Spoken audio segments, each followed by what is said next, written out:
it was not true.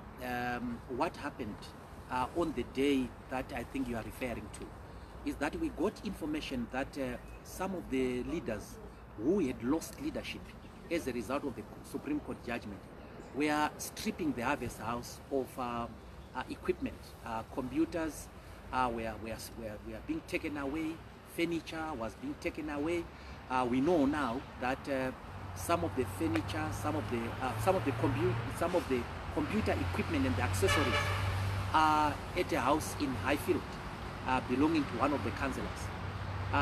We also know that some of the furniture from the 6th floor, which is the Secretary General's office, was taken, and I think it is at a house in Madokero.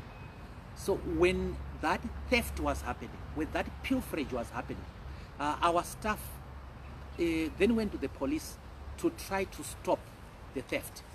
That is when the police went that evening to Harvest House. It was not to ask them to for us to enter into Harvest House.